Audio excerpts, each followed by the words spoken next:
There's something happening inside the moon, something that nobody expected. Not a dramatic shift you'd see on the outside, but deep down, where things seem frozen in time, scientists have uncovered a hidden layer of what you could only call moon goo. Remember those school lessons about the crust, mantle, and core? Much like the Earth, the moon is made up of layers: a crust, mantle, and core. However, the moon's core is much smaller compared to ours. Earth's core is huge. It makes up about a third of our entire planet's mass. The moon's core makes up only about 1 to 2% of its mass, and its diameter is about 1/5 the diameter of the moon itself. It's surrounded by a hard, rocky mantle. But it turns out that between these two layers, that mysterious goo layer, and it's way more important than you might think. The layer is soft and partially molten, ebbing and flowing like the tides in our oceans. It rises and falls, stretching and shifting as if it were alive. Its movement isn't chaotic, but subtle and regular. We always knew that the moon influences our seas and oceans, causing tides with its gravity. But it turns out that we influence it back. The goo ocean reacts to the gravitational dance between Earth and the Sun. Also, the molten layer could be made of ilmenite, a very intriguing material. Ilmenite is rich in titanium, a strong and lightweight metal that we really love over here on Earth. Titanium is used in everything from airplane parts and spacecraft to medical devices, even in everyday items like bikes and laptops, all because it's incredibly strong and very resistant to corrosion and heat. So, if the moon might have a molten layer rich in ilmenite, that would be awesome. Astronomers are already planning for lunar bases, and if we had a material to build structures, spacecraft, or even tools for astronauts right there, that would be a game changer. Otherwise, we'd need to transport materials from Earth, which is extremely costly. This is our first tangible sign that the moon is not just a cold, boring rock. Instead, it's dynamic, living, and breathing, with moving forces beneath the surface. NASA used new special tools to discover this: the Gravity Recovery and Interior Laboratory and the Lunar Reconnaissance Orbiter. These are both space missions designed to study the moon, but they don't just look at the surface like a telescope. Instead, they help measure things we can't see with our eyes, like the moon's gravity and how it changes over time. Grail sent 2 small spacecraft around the moon named Ebb and Flow. Clever. The idea was for these spacecraft to fly close to each other and measure tiny differences in the moon's gravity as they go. It's like they were feeling the moon's invisible pull in different places. If the moon's gravity was stronger in one spot, the spacecraft moved closer together, and if it was weaker, they moved farther apart. This helps scientists understand what's going on inside the moon, even if they can't actually go there. And the spacecraft intentionally crashed into the moon in December 2012 to end the mission. The Lunar Reconnaissance Orbiter is a bit different. It takes super detailed pictures of the moon and collects other important information about its surface. By combining the information from both Grail and LRO, we were able to find this goo layer. But this discovery actually challenges everything we thought we knew about lunar geology. How did this molten layer get there? How long has it existed? And perhaps more fascinating, how it stayed warm for millions of years. That's some million-dollar questions. The moon's core generates heat just like ours. But it's not as easy as saying, oh, the core's heat probably keeps it warm and molten. Well, first, the moon's core is much smaller and less active than Earth's, meaning it produces significantly less heat. Plus, the moon is much cooler than Earth in general. With temperature dropping to minus 200 degrees Fahrenheit on the surface, how could this inner layer still stay in this flowing state? That's still a mystery. In any case, this goo could actually explain a lot of stuff about the moon. For example, astronomers were exploring moonquakes and how they happen. Now they think that it might be this semi-molten layer shifting and moving beneath the surface. Now, beyond the moon itself, it also tells us more about other celestial bodies. If the moon, something we considered basically a huge static rock, has such a dramatic life, what about other planets, moons, or asteroids? Could they also hide similar hidden movements beneath their surfaces? We can even understand our own planet better, learn more about how tides and similar stuff works. There are so many great discoveries we've been making on the moon. Recently, we found some awesome stuff beneath the surface. Massive caves hidden for millions of years.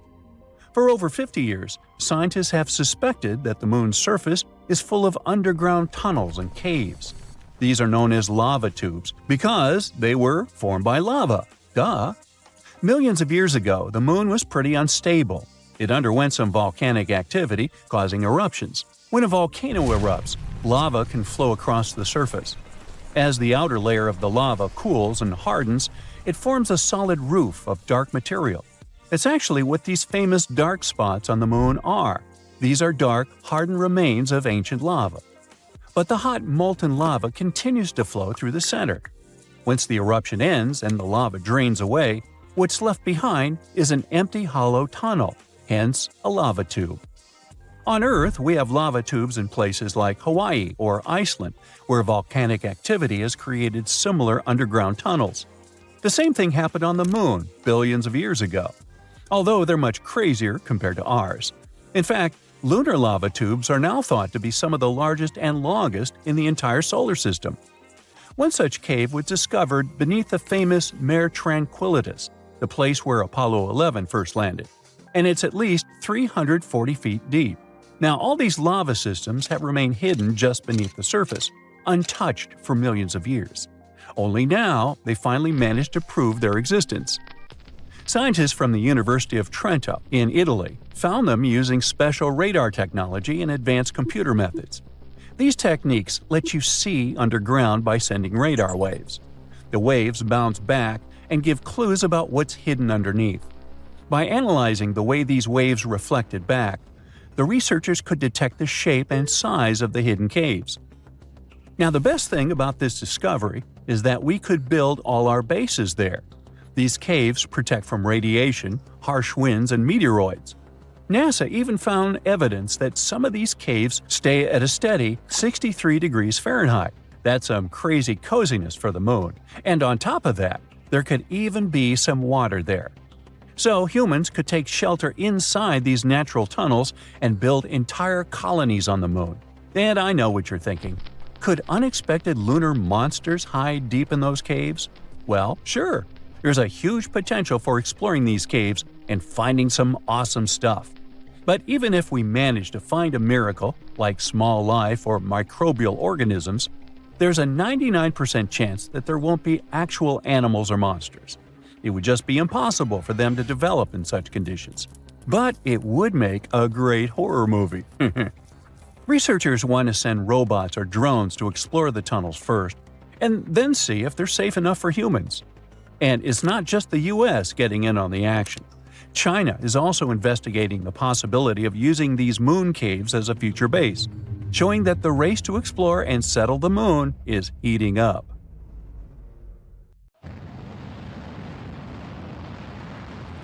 NASA sent a spacecraft right into the Sun. It's the fastest human-made object ever, and could cover the distance from Philadelphia to Washington, D.C. in just 1 second. The Parker Solar Probe's mission is to study our star's dangerous behavior.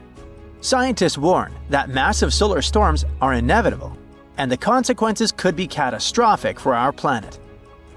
The spacecraft got 7 times closer to the Sun than any other probe ever did. It managed to do so during its 20-second flyby to the star since its launch in 2018. Because our star is so massive, its gravity is really strong, like a giant magnet. As the probe flies around the Sun, it uses gravity to go faster and faster and eventually picks up that crazy speed. As it got closer and closer to the Sun's corona, which is its outer atmosphere, the probe had to survive temperatures of 2,552 degrees Fahrenheit. That's hot enough to melt many metals. It was protected from that heat and radiation by a 4.5-inch thick carbon shield. It kept the tools inside the probe safe and running at around room temperature. The scientists went to all this effort because they're hoping to solve a big mystery about the Sun that's been puzzling them for ages. The surface of our main star is already super hot, but as you move closer out to the corona, the temperature shoots up to millions of degrees. and it doesn't make any sense because it's farther away from the sun. So maybe we could finally get some answers about this heat phenomenon. The mission is also going to help us understand something called solar wind. The sun is constantly shooting out tiny bits of energy and charged particles into space, like a never-ending breeze of electricity. When this solar wind hits Earth, it can create amazing light shows in the sky called auroras. The more active the sun is, the farther south you can see auroras. Our star follows natural cycles that last about 11 years. The activity goes from low to high and back down to low. Right now, we're in the solar maximum, the peak of the activity cycle. That's why we've spotted beautiful auroras in the most unexpected places in 2024. The downside to it is that the sun's activity can send out bursts of energy and charged particles that can mess up things like radios, satellites, and even GPS.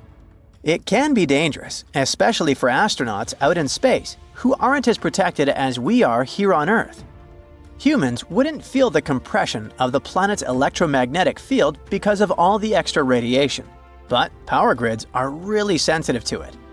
If we don't act fast, when it happens, the influx of energy will go into power transformers all over the world, disrupt them, and leave big areas without electricity. If this happens during a hurricane or a tornado, when communication is already super important, it could make it much harder for emergency services to communicate and save lives. That's why it's so important to learn to predict this space weather.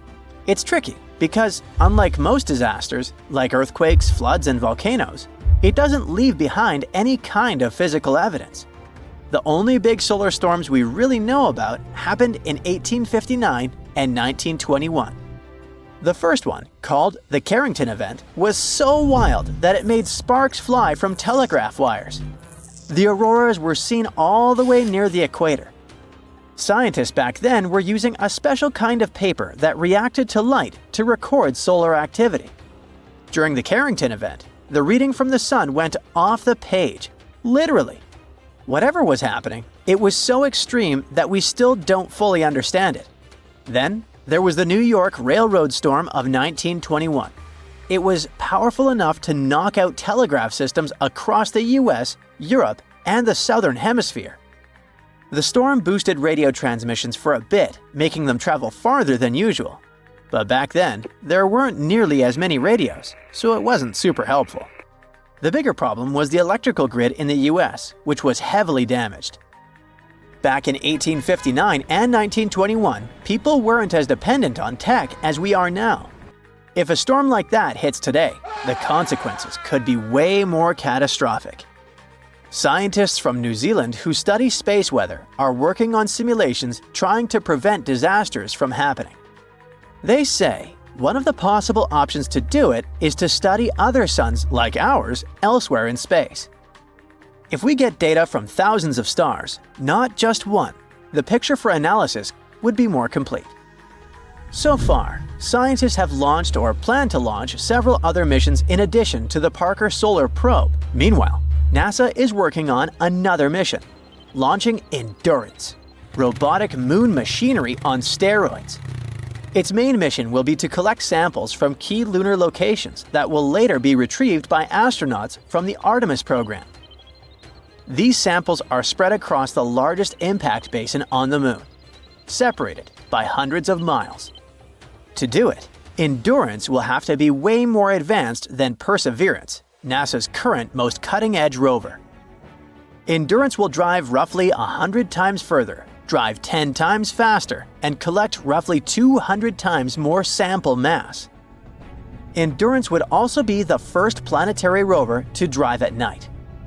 And because it will be on the far side of the moon with limited communication to Earth and surface data, it will have to drive autonomously between sample locks and make its own decisions in tough conditions.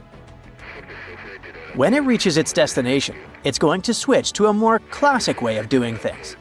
Scientists back on Earth will get involved directly, guiding the rover to explore the sites and collect samples. The teams on Earth will also keep an eye on how the rover is doing by monitoring its telemetry, which is the data it sends back, like its health stats. If they spot any signs that a part is wearing out or something isn't working quite right, they'll tweak the plan to keep things running smoothly. All this will cost huge amounts of money, probably way more than the Viper moon mission that was cancelled after NASA had spent around $450 million on it.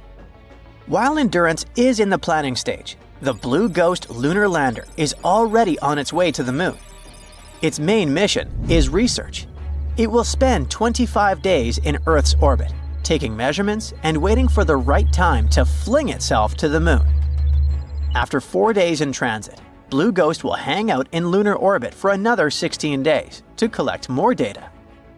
Then it will descend to one of the largest basins on the moon and spend 1 lunar day there. It will measure subsurface thermal data, radiation levels, and other important data. At the end of its mission, Blue Ghost will take some final pictures of the lunar sunset. It isn't designed to return back to our planet, so when the night falls, it will do some final work and go offline for good. NASA chose the team of University of Florida aerospace engineers to work on another innovative space project.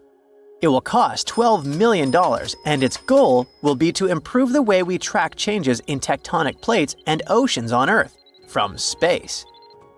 It will use state-of-the-art sensors that will measure even the tiniest gravitational changes.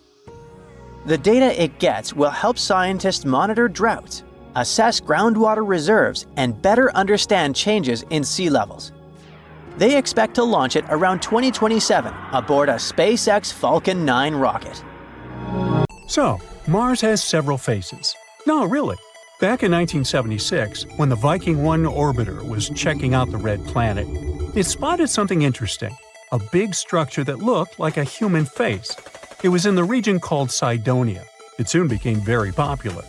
A bit later, we also discovered the so-called crown face in Libya Montes. Mars in general has a lot of strange structures on it. In 2022, we spotted a door-like structure there. NASA's Curiosity rover snapped some pictures of a rocky mound called East Cliffs on Mount Sharp. This mound has natural cracks in it, and one of them is about the size of a dog door, like something from an ancient Egyptian tomb. A lot of people hyped that story up. The image was shared widely on social media, making the crack look bigger than it really is. Some people think that it's hinting at extraterrestrial life. But after looking closely, NASA found out that it was just a narrow crack in the rocky terrain. These cracks and gaps are pretty normal in rocky areas, both on Earth and Mars. The crack formed naturally over time, maybe from wind erosion or Mars quakes. Mars is a gold mine of mysterious structures. Recently, we found some strange spiral shapes there. These are giant coils made of lava, and they look like big springs or loops. For years, we weren't sure whether Martian valleys were formed by lava or ice. These lava coils are shedding light on that mystery. Now, thanks to higher-resolution images from NASA's Mars Reconnaissance Orbiter, researchers have spotted 269 lava spirals that can't be explained by ice-related activities. What's fascinating is these lava coils are like the ones we see on Earth, like those formed by Hawaiian lava flows. These spirals are so well preserved that they were easily overlooked before. They range from 16 to almost 100 feet wide and are subtle, blending into the dusty Martian landscape. These coils can teach us a lot about Mars's composition, especially its crust and mantle. We still don't know much about those. But Mars isn't the only planet with strange structures on it. For example, Saturn, the gas giant of our solar system, has a fascinating feature at its north pole, a huge hexagon. This is a hexagon-shaped cloud pattern. It's about 9,000 miles long, making it larger than the diameter of Earth.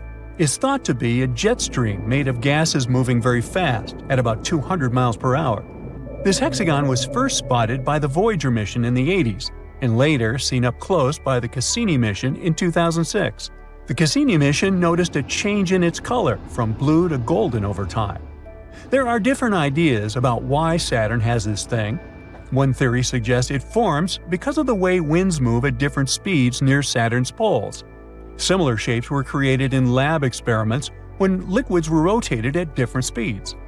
Another idea suggests that a slow spinning stream of air, along with Saturn's special weather patterns, might be responsible. In 2020, we found that when storms are surrounded by winds swirling in the opposite direction, they can create a steady hexagon shape. So far, this is the most likely explanation. Saturn also got lucky with the bizarre moons. One of them is called Lapidus.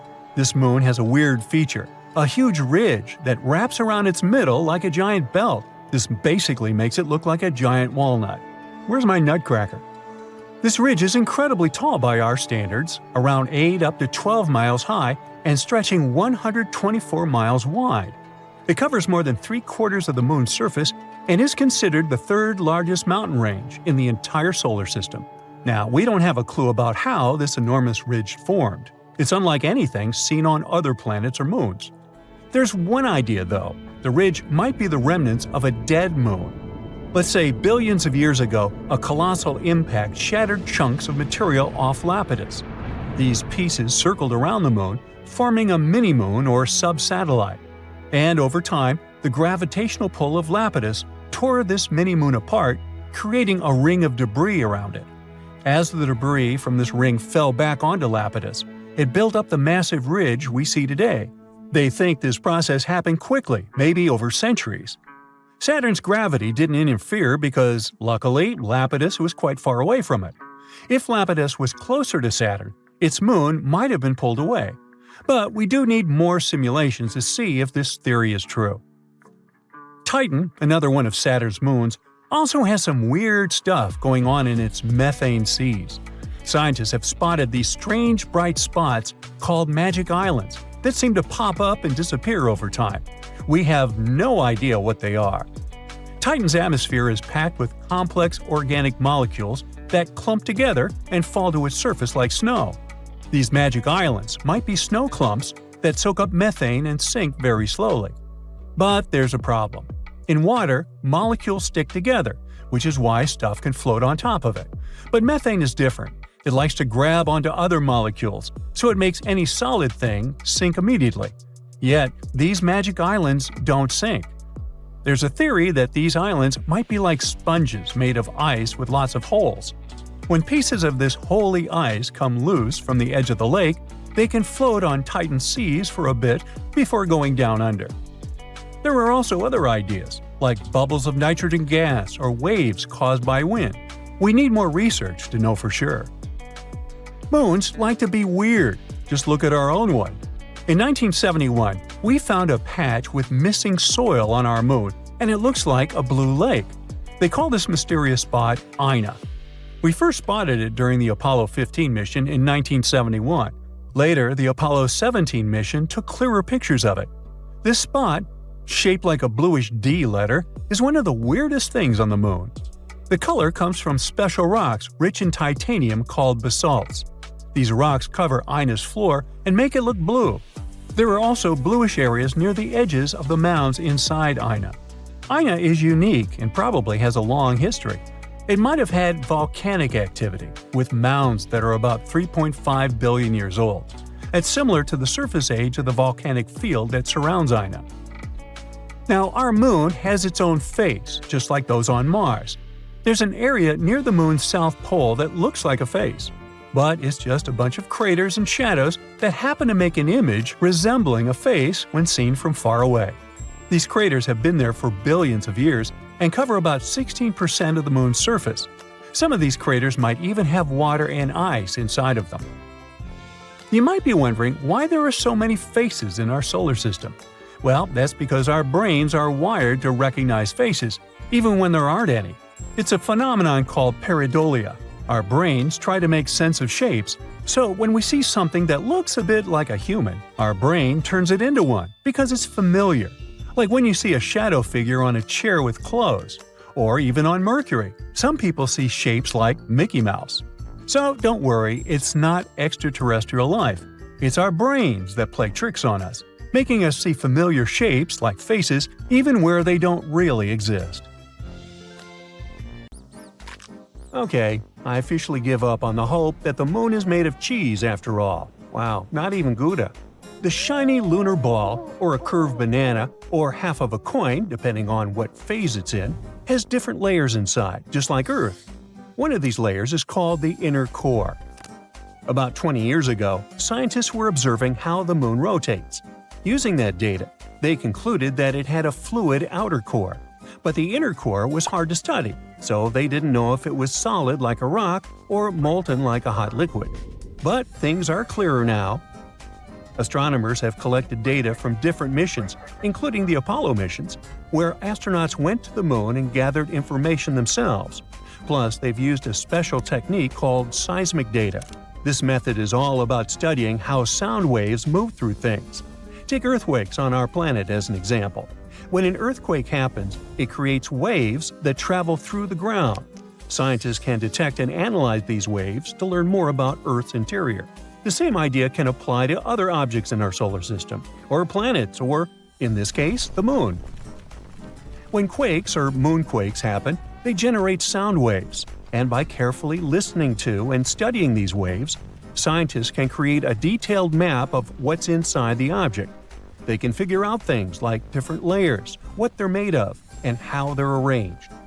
To check the moon's deep interior, scientists also use something called laser ranging. This method measures the distance between the surface of the Earth and the moon very precisely. And ta-da!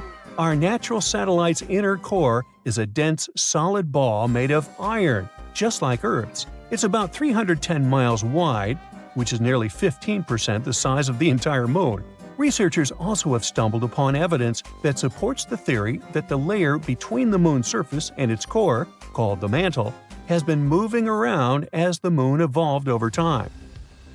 This movement is something we call lunar mantle overturn, and it could explain why we find elements rich in iron on the lunar surface.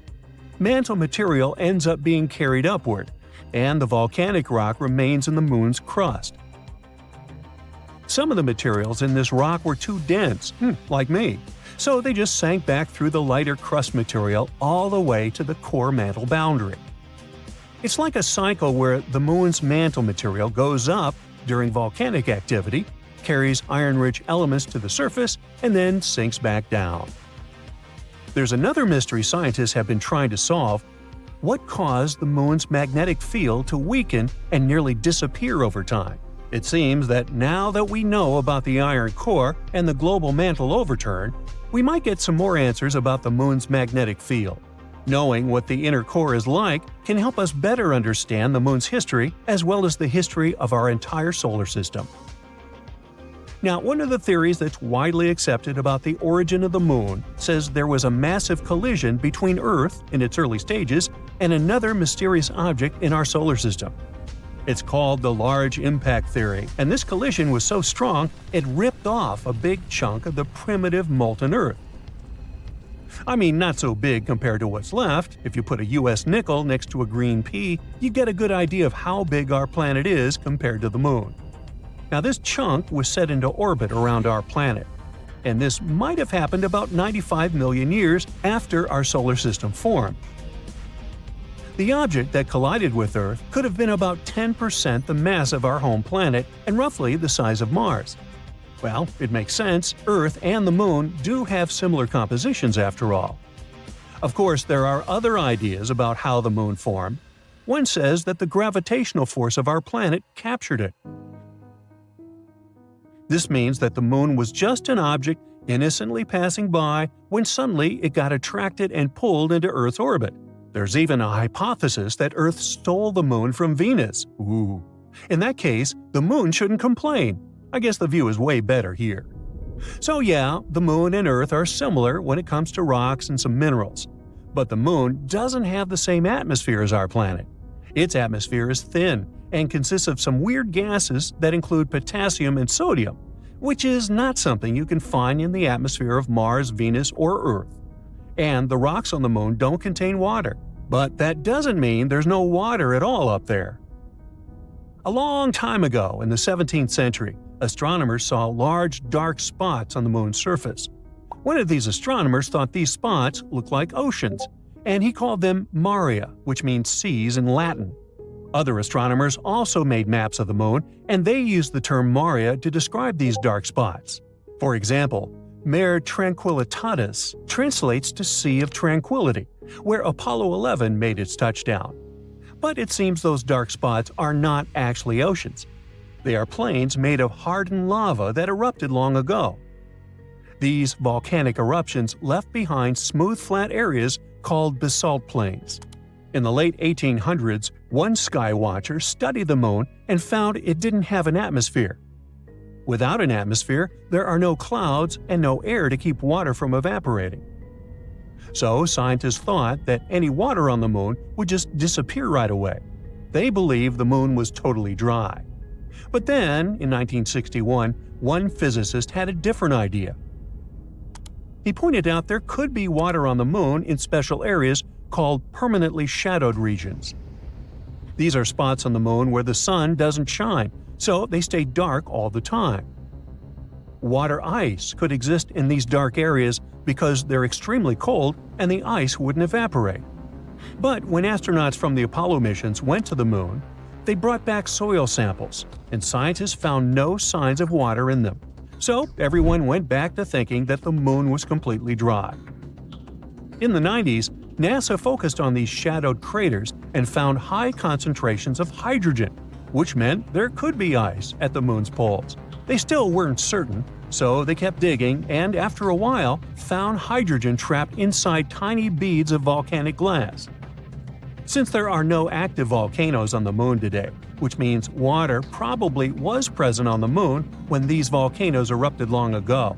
Plus, there could be way more water back in the early days of our moon.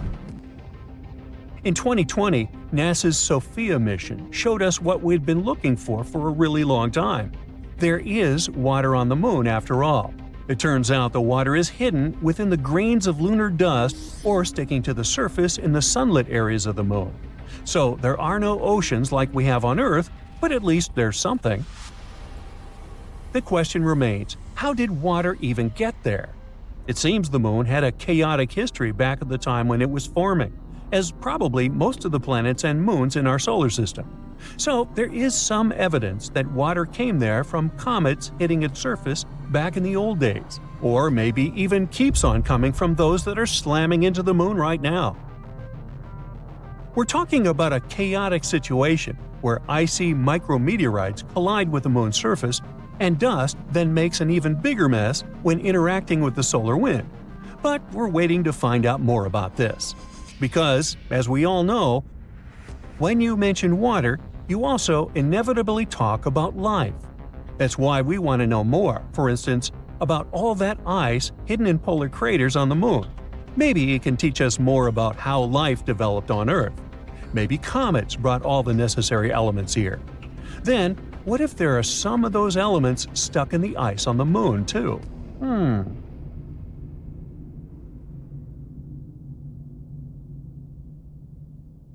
Our moon exploration project started out in 1969. Sure, there have been some problems along the way, but astronomers are certain we'll get back up there pretty soon and with better knowledge and technology. However, there's an 800-year-old trick that might become way more useful than fancy GPS tech and powerful rockets. It's called the Fibonacci sphere. Some scientists at a Hungarian university stumbled upon this idea while studying the moon. They believe it might be useful to better understand how the moon spins and how it's a bit squished while it goes around Earth. You might believe that our planet and its satellite are these perfect little spheres floating in space. Well, that's not true. They are in fact like slightly deflated soccer balls because of all the gravity, rotating movements, and tides. The GPS technology we use here on Earth is already adapted to these less than perfect ball proportions. Remember, our planet is a bit flattened at its poles. If we're going to make a map system for the moon, we need to do the same for its shape, called a solenoid, or what scientists call the moon's version of our Earth's shape. Since the moon is less compressed than our planet, scientists have been taking a shortcut until now. They've been looking at our satellite as a simple ball shape. However, with all these new projects coming up in the following decades and even some exciting trips we might end up having on the moon, we need to be more precise. Scientists now believe we should get the real data and start drawing an accurate picture of the moon. Here's where the Fibonacci sphere comes in handy. It's a clever solution that's been used by mathematicians to spread points out evenly on a ball, Scientists recently used it to map around 100,000 spots on the moon using data previously collected by NASA. And what they found was crucial for our understanding of the moon's shape. For instance, we now know that our satellite's poles are about 0.3 miles closer to the center compared to the moon's equator. Sure, it might seem like a tiny detail, but if we adjust our GPS software accordingly before we land on the moon again, it might save us from getting lost up there. This level of math hasn't been done since the 60s for the moon, but we already know it works wonders here at home, so it only makes scientists better prepared for future missions. This isn't the first time people have used Fibonacci's findings to come up with clever solutions. We've also seen it put to work in finance, agriculture, and in computer science. Let's see where it all came from. Legend has it that the Italian mathematician Fibonacci wasn't really that interested in mathematical sequences at first, but rather in rabbits? So, he came up with this interesting puzzle. What happens if you place a pair of rabbits in a certain space for a year? He also set some theoretical rules. For starters, all those bunnies come in boy-girl pairs, and they can start reproducing after just a month. Each month, each bunny pair adds one more pair of bunny offspring. The last rule was that all bunnies would be invincible for the year. Doing the math, he got this series of numbers. 1, 1, 2, 3, 5, 8, and so on. If you look at this series again, you'll notice that every number is the sum of the two before it. The first two, that's your starting bunny pair. Next, you'll see the number 2, which is the first pair and their first offspring pair. Word caught on about this interesting sequence, and math lovers began studying it more closely. They started seeing this pattern very often in nature, like in how leaves grow on a plant or how seeds arrange on sunflowers. There's even a little experiment you can do to check it out. Start by grabbing some paper and a pen. Try drawing the Fibonacci spiral. Start with a tiny circle, then go bigger and bigger using those Fibonacci numbers. The first circle should just be a tiny dot on the paper, or the equivalent of 0. Next circle, 1 unit. Another circle, still 1 unit. Keep it going and you'll see that the circles form this spiral pattern. Even as it continues to grow, it keeps its shape. You might have also stumbled upon the Fibonacci spiral as a symbol of hypnosis. In all fairness, there's little evidence you can confuse someone by making them stare into a spiral for a while. But its effects on our focus and our optic nerves can't be ignored. After you've stared at a spinning spiral, you might see how objects get smaller or bigger depending on the direction of the swirl. It's easy to understand why some experience this sensation as hypnotizing.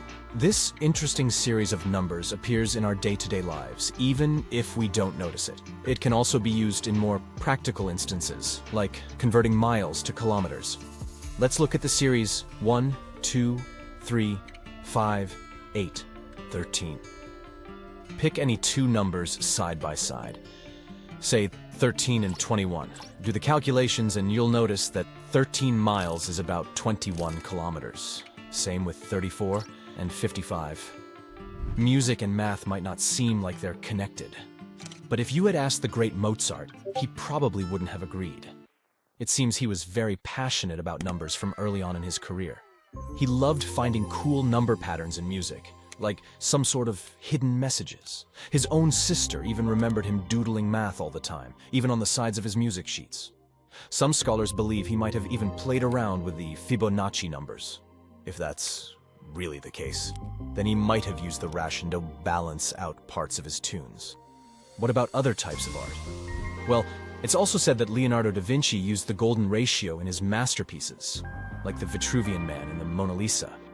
Also, when it comes to great pieces of architecture, the Parthenon might have used this pattern too. Anytime you see buildings with columns spaced just right, you can be certain that's where the builders drew inspiration from. The Great Pyramid of Giza is another great example. There's no official record to prove it, but the pyramid's shape is so close to the golden ratio that it's kind of obvious. You'll also see this pattern appearing naturally in our environment.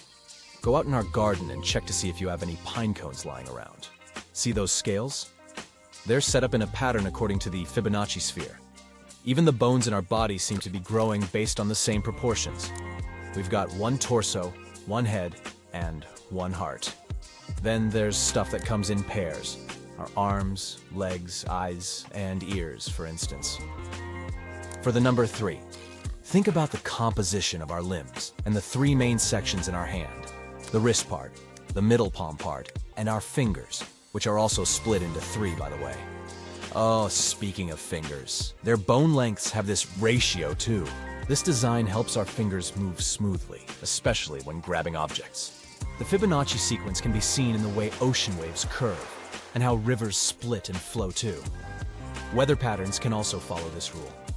Some whirlpools and hurricanes form and spread out in the same way the Fibonacci spiral does.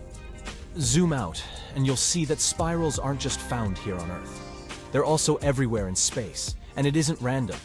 Most galaxies, including our Milky Way, are spirals. Think of it like this. Generally, stars in a young galaxy don't all appear at once. Some are faster when developing, others take their time. This makes gravity pull in different ways, making the young galaxy spin like a disk. As it spins, different levels of gravity stretch it into getting these spiral arms. On the flip side, if all the stars in a young galaxy appear at the same time, gravity just smushes it all into an egg shape, or what the astronomers call elliptical. So, astronomers have just announced that they might have found signs of possible life on a planet outside our solar system. Wow! This distant world is called K2-18b, and it sits about 124 light-years away in the Leo constellation. So, what life are we talking about? Little green men? Octopus-like tentacled creatures? Well, not exactly. First things first, let's define what life is. It's what distinguishes animals and plants from inorganic matter, like the ability to grow, reproduce, and change. Now, what do we need to support life? If what comes to your mind is water, bingo! Scientists have the feeling that K2-18b might be covered in oceans, and if it's so, it can support tiny forms of life like microbes. A team of researchers from the UK and the US used the James Webb Space Telescope to look at the planet's atmosphere. They found hints of 2 very special chemicals. On Earth, only living things can produce those, and the living things I'm talking about are mostly tiny ocean plants called phytoplankton. So, basically, this planet might indeed host life in the form of algae. Now, of course, scientists still need more proof before getting too excited. We should keep in mind that it's possible that those chemicals were made by something we don't understand yet, not necessarily by living things. But still. K2-18b is a big boy. It's more than 8 times heavier than Earth and about 2.5 times larger. So what makes it even more interesting is that it's located in the Goldilocks zone around its star. That means it's not too hot and not too cold there, just right for the existence of liquid water, which is highly important for life as we know it. Astronomers study faraway planets like this by watching how their light changes when they pass in front of their star. This allows us to figure out what kinds of gases are in the planet's atmosphere. Back in 2013, the James Webb Space Telescope found methane and carbon dioxide in the atmosphere of the planet. These are carbon-based molecules, and it was the first time they were found on a planet in the habitable zone. Scientists also saw a weak signal of a chemical called DMS, which is mostly made by tiny ocean life here on Earth. So, the researchers pointed the telescope at the planet again a year later using a different tool that could pick up more light details. This time, they found much stronger signs of DMS and some related chemicals. But the problem is the signals aren't strong enough yet.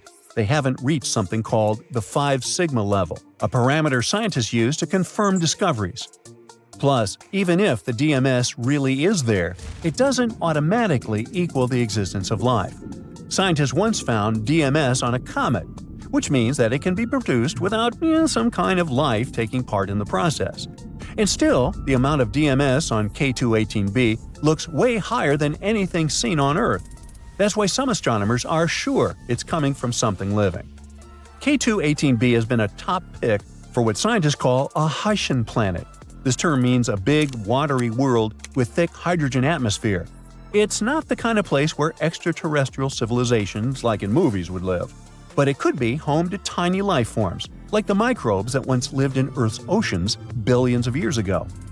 Once again, not everyone agrees on how friendly K2-18b really is for life. Some scientists think planets like this might actually be too close to their stars to hold on to liquid water. K2-18b orbits its star every 33 days, which is pretty fast, and could mean it's too hot.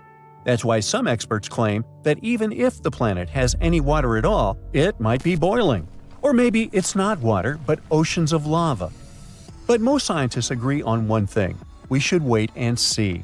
With just 16 to 24 more hours of telescope time, astronomers could confirm what they've seen. This could happen in the next few years, and even if it turns out K2-18b isn't the world we're looking for, we're still getting close. With powerful telescopes like James Webb and more coming in the future, we might be able to answer whether we're alone in the universe or not. At the same time, some places in our own solar system, like Mars, Venus, or Saturn's moon Enceladus, might actually have a better shot at hosting life. Or we could keep exploring other promising worlds, like Proxima Centauri b, which is the closest exoplanet we know about. It's just 4.25 light-years away from us and orbits a small star called Proxima Centauri, right in the habitable zone. This planet is a bit bigger than Earth, which makes it a super-Earth. That's what we call exoplanets larger than ours, but much smaller than gas giants like Neptune or Jupiter. Proxima Centauri b is a fast-moving world. It needs a mere 11 days to go all the way around its star. Scientists think Proxima Centauri b might have a rocky surface, and that's a good sign for possible life. On the other hand, its star blasts it with a lot of ultraviolet radiation. It might have already destroyed the planet's atmosphere, if there was any to begin with. So there's a big question mark when it comes to this world's habitability. Then we've got TRAPPIST-1e, another promising Earth-like planet. It's one of 7 rocky planets orbiting a small, cool star called TRAPPIST-1, about 39 light-years away. Discovered in 2017, it might be one of the most promising places to look for life beyond Earth. This planet is actually a bit smaller than Earth, with a mass around 1/2 that of our planet. It completes an orbit around its star in just 6 days, which is super fast compared to Earth's 365 days. The planet's size and density suggest it has a rocky surface, and that's another key factor when we talk about habitability. Even though TRAPPIST-1e is very close to its star, the star is quite dim and cool, so the planet might still have a stable Earth-like climate. Some scientists even think it could have more water than Earth. Let's move on to Kepler-186f, located about 500 light-years away. It was the first Earth-sized planet found in a habitable zone of another star. It orbits a red dwarf, which burns cooler and lives much longer than our Sun. This means Kepler-186f could have stable conditions for billions of years, giving life plenty of time to possibly form and evolve. The planet gets only about 1/3 of the sunlight Earth receives, so it would likely be cooler but still warm enough to keep water from freezing. It also seems to be a rocky planet just like Earth, which boosts its chance of hosting life. Now, how about visiting LHS 1140b, about 40 light-years away? This planet has about 5.5 times the mass of Earth. Scientists think it's rocky and possibly has a thick atmosphere, which is a big deal. An atmosphere like that can trap heat, keep temperature stable, and protect water from escaping into space. This world orbits a quiet red dwarf star, so it's not constantly blasted by harmful flares like some other exoplanets are. Some studies even suggest LHS 1140b could be an ocean world with lots of water. So it's one of the more exciting planets we've found in our neighborhood. And finally, we have Gliese 12b. Astronomers call it Exo-Venus. It sits 40 light-years away from Earth. This world is about the size of Venus and orbits a cool red dwarf star. It needs just under 13 days to complete one orbit. The temperature on the planet is around 107 degrees, which is quite warm but still okay for life. The thing that makes Gliese 12b so interesting is that it could help us understand how Earth-sized planets around cool stars hold on to their atmospheres. That's important because an atmosphere is crucial for things like liquid water and protecting life from harmful radiation. According to some researchers, Gliese 12b is one of the best chances we have to figure out whether planets like this can stay habitable. Under your feet, the moon is pulsing. You feel danger with every pore of your body. The lifeless satellite, or so you thought, stays still for a second before knocking you down to the ground with a powerful tremor. Is it a moonquake? For years, scientists believed the moon was completely inactive, but the newest evidence seems to suggest that this idea is totally wrong. Researchers from the University of Maryland have recently discovered 266 mysterious ridges on the far side of the moon. And these ridges likely point to recent geological activity. So, are we really talking moonquakes? Well, kind of. The ridges are located in volcanic regions that formed 3.2 to 3.6 billion years ago. But they appear much younger than expected. Typically found in clusters of 10 to 40. They're often located in areas where the moon's surface is structurally weaker. Now, when astronomers speak about recent, don't take their words literally. They don't mean last year or even decade. Most models scientists created suggested that the moon's geological activity ended 2.5 to 3 billion years ago. But the new information hints at the possibility that these formations have been active within the last billion years. Some of the smaller ridges seem to have formed as recently as 200 million years ago, and that is considered relatively young on the moon's timescale. It means that the moon may still be experiencing geological changes today. These discoveries kinda challenge our understanding of the moon's history and evolution. But how did scientists come to these conclusions anyway? Researchers from the University of Maryland and the Smithsonian Institution used crater counting to estimate the age of lunar ridges. It works like this. Surfaces with fewer craters are younger, and the more craters some region has, the older it is. Plus, the analysis showed that some ridges cut through already existing craters, meaning they likely formed around 160 million years ago. In geological terms, this is very recent, suggesting that these ridge-forming processes may still be happening. Another cool thing is that the ridges on both the near and far sides of the moon are similar, which means they may have formed through the same geological processes, having been shaped by the same forces. These forces might include the moon's gradual shrinking, thermal contraction, and shifts in its orbit. We'll talk about it a bit later. Another argument supporting the idea of a still active moon is decades-old data from the Apollo missions. They had already detected shallow moonquakes with the Apollo Lunar seismic experiment, recording 28 quakes ranging from magnitude 1.5 to 5. Researchers believe that these ridges may be linked to similar seismic activity. Now, about that bizarre shrinking of our natural satellite. Scientists believe the moon formed about 4.5 billion years ago when a Mars-sized object collided with early Earth. This catastrophic impact likely sent bunches of superheated material into space. Eventually, they came together and formed the moon. In its early years, the moon was just a molten world, shaking from intense volcanic and seismic activity. So, the moon used to be a molten mess floating through space. But when did it actually solidify? Scientists have finally figured it out, 4.43 billion years ago.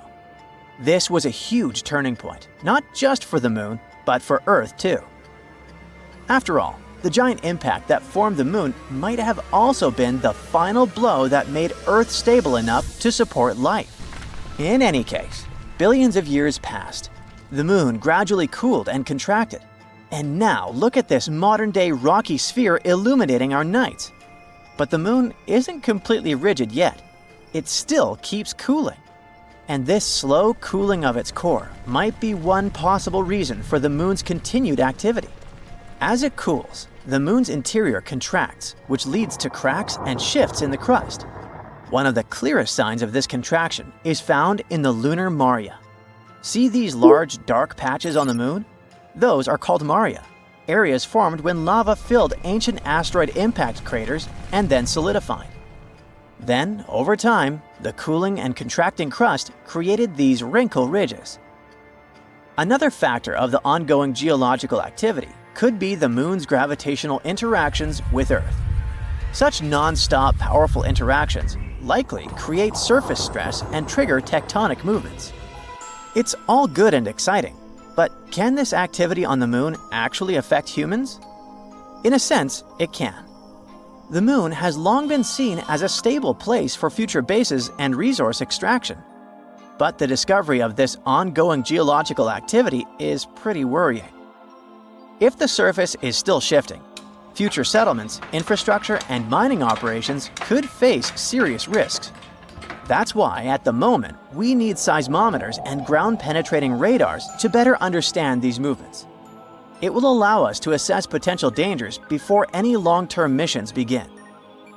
By the way, there's another potential problem future lunar missions might have to deal with, and it's moon dust, aka regolith.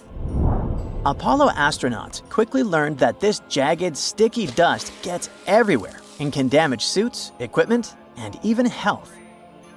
A new study from Texas A&M engineers found another problem. When rockets land or take off, they kick up regolith, which can become a collision hazard, especially with many spacecraft bringing crews and cargo to the moon. Lunar regolith comes in all sizes, from tiny dust particles to large rocks. The main ingredient in moon dust is fine silicate materials, about 70 microns in size, like a human hair. They formed over billions of years as meteors and asteroids smashed into the moon's surface, grinding much of it into powder. Unlike Earth, the moon has almost no atmosphere. It's incredibly thin, so there's no wind or water to smooth out the dust. On top of that, constant exposure to solar wind has given the regolith an electrostatic charge, making it stick to anything it touches. Apollo astronauts quickly found this out the hard way. Moon dust clung to their suits, got trapped inside their landers, and stuck to everything. Worse, it became a health hazard, causing eye irritation and breathing problems inside their spacecraft. But at the moment, it seems like a problem for future us. A much more important issue is finding water to support future missions, and China is going to deal with it. It's getting ready for a big mission to look for hidden ice on the moon. As part of the Chang'e 7 mission in 2026, a flying robot will explore deep craters at the moon's south pole, where ice might be trapped. If they manage to confirm it, this could be a game changer for future lunar missions. Astronauts will have a water source and even fuel for space travel. The mission is a key step in China's plan to land astronauts on the moon within 5 years. While signs of water have been found before, like in soil samples from Chang'e 5's probe and observations by NASA and Indian spacecraft, scientists believe that deep ice deposits are the real key to supporting future missions. The south pole of the moon has some incredibly deep craters, and experts think ice could be hiding inside them. The flying robot will try to explore one or more of these craters after landing. If it does find the ice, it could make long-term moon missions much cheaper and more practical, helping astronauts live and work on the moon. Some scientists also think that this discovery could offer us some clues about extraterrestrial life. In any case, whether we find water on the moon and learn to deal with that pesky dust or not, the recent discovery of those young lunar ridges is a game changer. If the moon is still geologically active, it means we don't know as much about our closest neighbor as we thought. What else could the moon be hiding?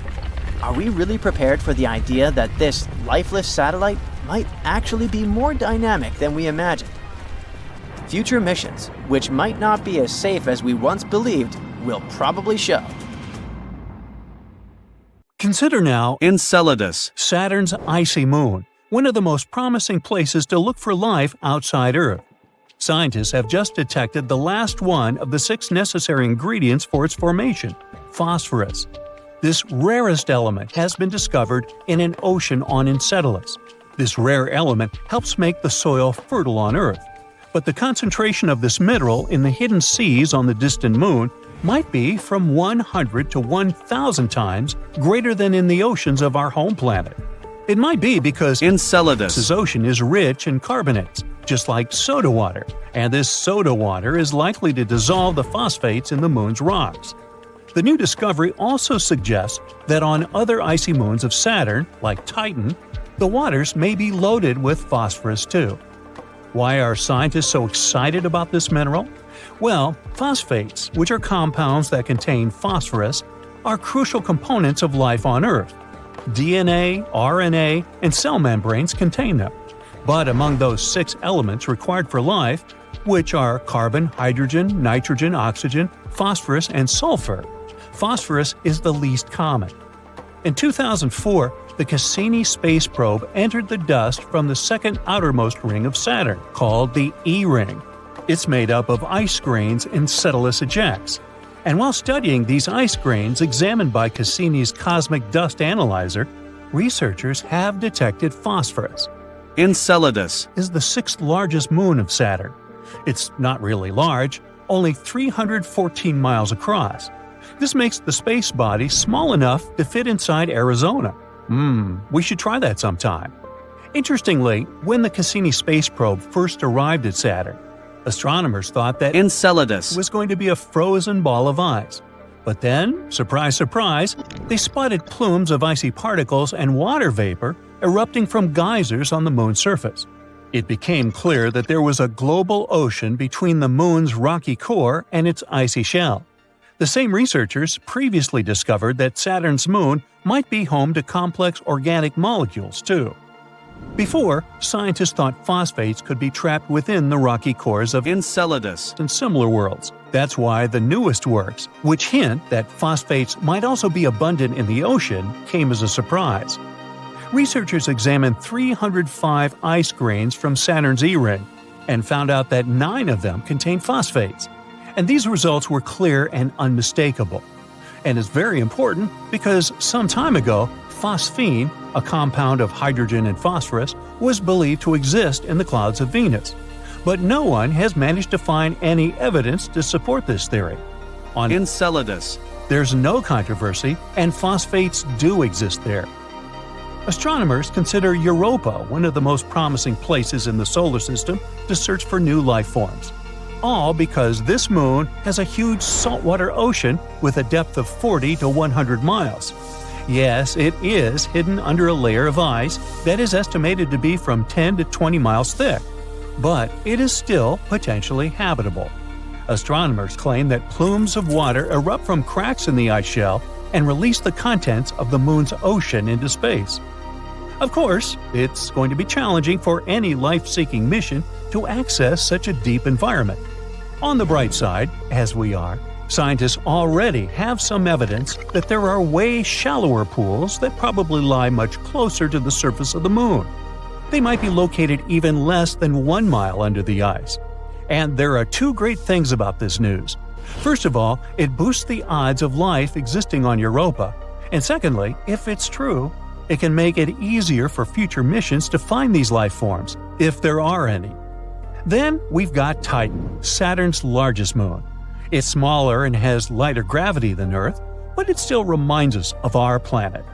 Like on Earth, nitrogen dominates its atmosphere. Titan is the only other world in our solar system with lakes and rivers.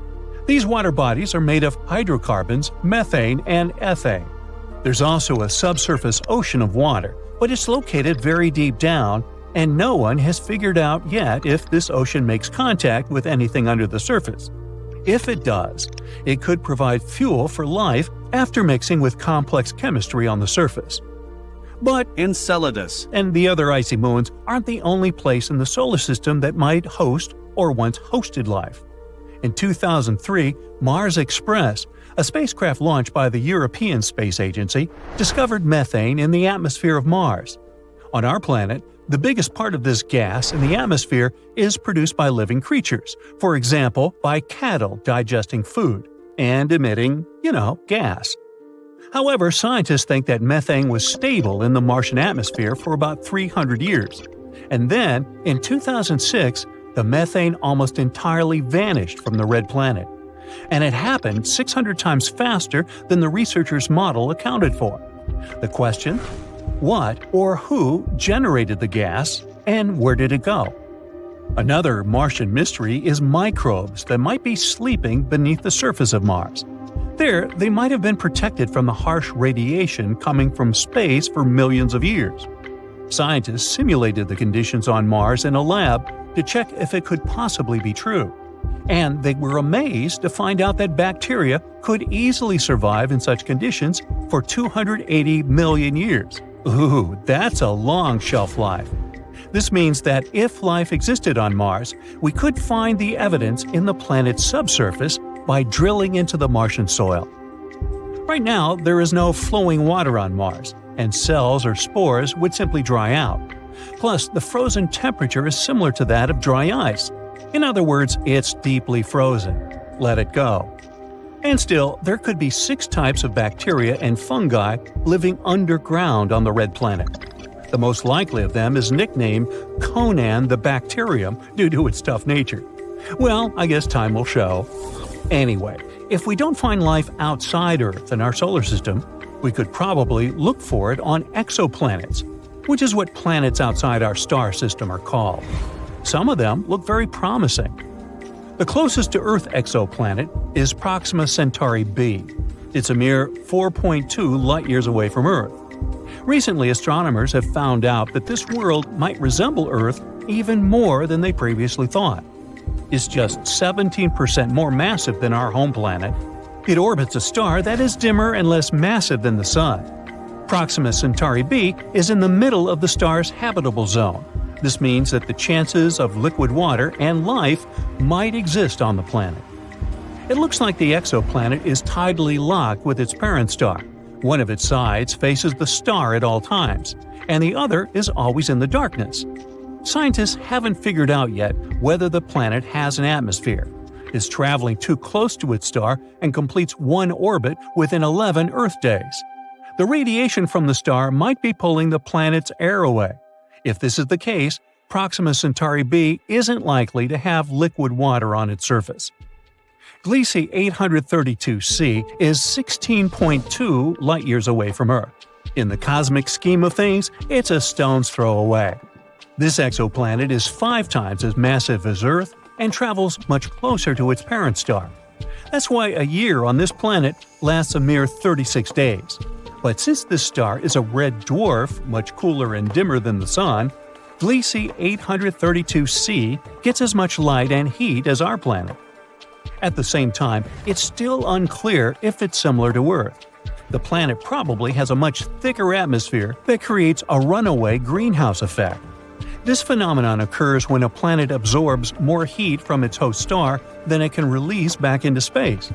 This means that Gliese 832c is more likely to resemble scorching hot Venus rather than the relatively cool Earth. Hey, I'm cool with that. This planet, yeah, the one right here, shouldn't exist, but it does. A newly discovered planet rotates around a star that's much smaller and dimmer than our Sun. The planet, however, is enormous. Such a tiny star couldn't create it, so it's like finding an ostrich egg in a chicken coop. A team at Penn State built a special tool called the Habitable Zone Planet Finder. It's an instrument that's supposed to find planets around dim, cool stars. It's connected to a big telescope in Texas. The tool looks at the light from these stars, which is mostly in the near-infrared, beyond what our eyes can see. This gadget can spot changes in a star's speed caused by a planet.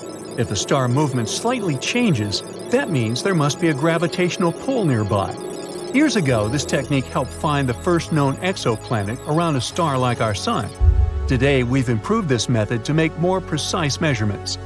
Our main goal is to find Earth-like planets. They should be rocky and located in habitable zones, areas around stars where liquid water could exist.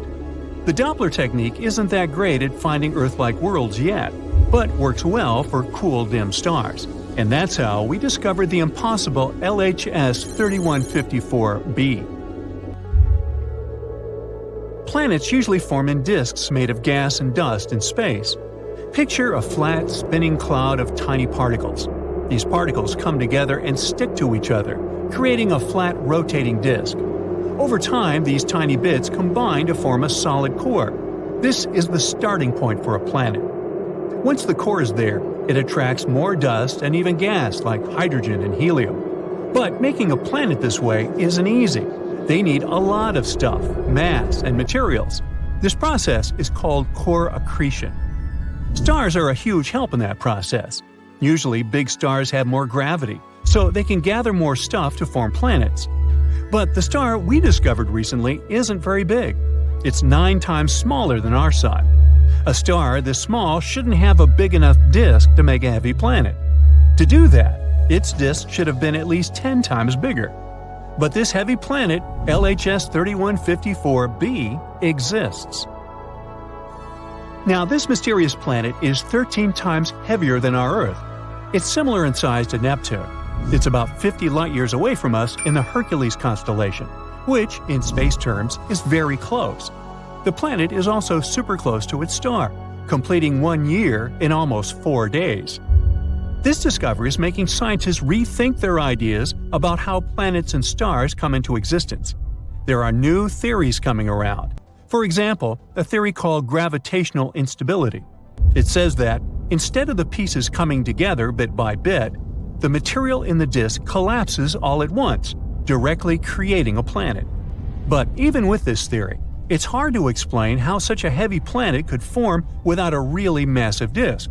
It'll take us some time to figure out the truth. This isn't the first planet that makes us doubt our theories.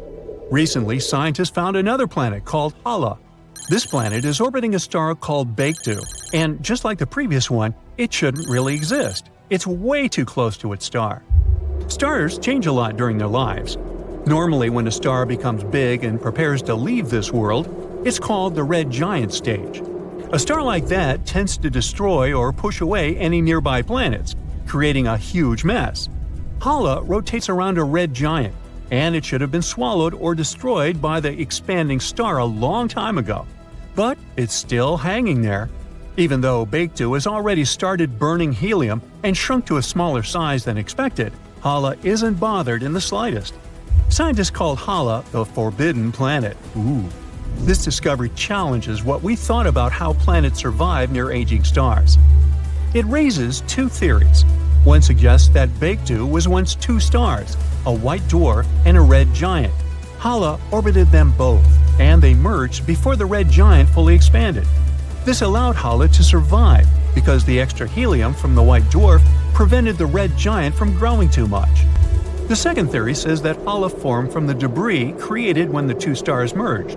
In this scenario, Hala would be a very young planet orbiting an elderly star. Astronomers plan to continue studying Hala and look for more planets like that. Another oddball, besides me, is called LTT 9779b. This one scares us too because it's too shiny. The planet reflects 80% of the light from its star. Regular mirrors reflect from 85 to almost 100% of light, which means that this mysterious planet should look like a rough mirror, with aluminum or silver-like reflections. This is another Neptune-sized planet. It's located 268 light-years from us and was discovered by NASA's TESS spacecraft. It completes a full rotation around its star in just 19 hours. It's so close to its star that it's scorching hot, reaching temperatures over 3,600 degrees Fahrenheit. Normally, planets this close lose their atmosphere and turn into bare rocks. But this one breaks the rules again. Now this time, we know the secret of its survival. It's because of the planet's shiny metallic clouds, which are made of glass and titanium salt. These clouds rain titanium onto its hot surface. They also reflect a lot of the light, preventing the planet from getting too hot and losing its atmosphere. It's like having a mirror shield. This planet's size also surprised scientists. It's way bigger than Earth. Other planets this close to their stars are either much bigger gas giants or small rocky planets. This planet is a smaller gas giant, and scientists didn't expect it to exist so close to its star. This is the shiniest planet ever found, even shinier than Venus. But despite its cool appearance, it's probably not a friendly place for life because of its extreme temperatures and strange metallic rain. And our final rule breaker is a planet called WASP 107b. Scientists discovered it using the James Webb Space Telescope. It's located around 208 light-years from us in the Virgo constellation. It's also fast and completes an orbit around its star in just 6 days. This is a super-Neptune exoplanet. It's similar to Jupiter in some ways, including the same size and scorching hot temperatures. But the main difference is that it's much lighter, weaker, and less dense. This is the least dense planet we've discovered so far. After researching some more, we also found that it has a tail. The helium on the planet extends beyond the transit egress. The planet is slowly losing its atmosphere due to extreme ultraviolet radiation from the star. This creates a comet-like tail. So, it looks like a fluffy comet. But that was just the beginning. The planet's low density, or fluffiness, allowed astronomers to study its atmosphere in detail. They found some surprising things, like water vapor and clouds made of fine silicate particles, which are like really fine-grained sand. The planet's host star doesn't emit a lot of high-energy light. But since WASP-107b is so loose, the light can penetrate deep into its atmosphere. This creates sulfur dioxide that smell when you light a match. In other words, it's a fluffy planet that rains sand and smells like matches. The researchers think the sand clouds in the atmosphere form in a similar way to clouds on Earth. They just have droplets of sand instead of water. These sand droplets condense, fall, turn into silicate vapor in hot layers within the planet, and then rise again to form clouds once more. And, once again, this planet couldn't have formed in its current spot. Astronomers say that it likely moved closer to its star from a birth orbit because it was attracted by some heavier neighbor. It also follows a retrograde orbit, meaning it orbits in the opposite direction to its star's rotation. All these discoveries are changing how we understand planets and their atmospheres, giving us new insights into the mysteries of our own solar system. It's been decades since the last manned moon landing, Apollo 17, which happened in December 1972. Isn't it time we thought about going back to our dusty satellite, and maybe even staying there? NASA has made a promise on this subject. They're preparing to send astronauts on the moon again, perhaps by 2025. This will all happen through a program called Artemis. It's also going to include the first woman ever to experience the lunar surface. Now you might ask, why haven't we done this already? One former NASA administrator said something interesting on the subject. It's not because of scientific or technological issues. Problem was that the potential projects took too long and were just too costly. You see, space travel, especially when it involves humans, isn't easy on the pockets. It's true that, in recent years, NASA had budgets of billions of dollars. Sure sounds like enough money, right? Well, not when you check out their to-do list. That's because they have to consider everything. From telescopes and giant rocket projects to missions also targeting the Sun, Jupiter, Mars, and beyond. When you look at it this way, NASA needs to be very good at budgeting to achieve all those goals. It's not just because of finances, though. The moon itself is quite problematic. It poses real dangers that cannot be taken lightly. For starters, its surface is filled with craters and boulders that aren't easy to land on. Then, there is the moon dust, or regolith, if you'd like to call it by its scientific name. It was created over many years by meteorite impacts. It's extremely harsh and sticks to everything. It can potentially damage spacesuits, vehicles, and systems quite quickly. Also, dealing with the lunar habitat isn't a walk in the park either. The moon has no protective atmosphere. What this means is that for 14 days at a time, the lunar surface is faced with harsh rays from the sun. That period is followed by another 2 weeks of total darkness. All these changes create extreme temperatures, which us humans are not really accustomed to. There are solutions, don't worry. NASA is working on dust and sun-resistant spacesuits and vehicles. They're even developing a system that might supply electricity during those lunar nights. What's even more interesting about this system is it could come in handy on Mars too, once we get there.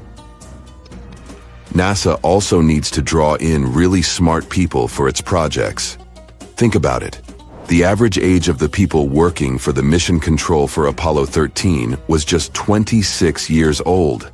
And these people had already been part of numerous missions by that time, which means they'd had considerable experience from a very young age. But here's where other individuals can help too. In recent years, it wasn't just NASA who's been working tirelessly to revolutionize space travel. There are many successful people out there with enough resources to join in on these efforts.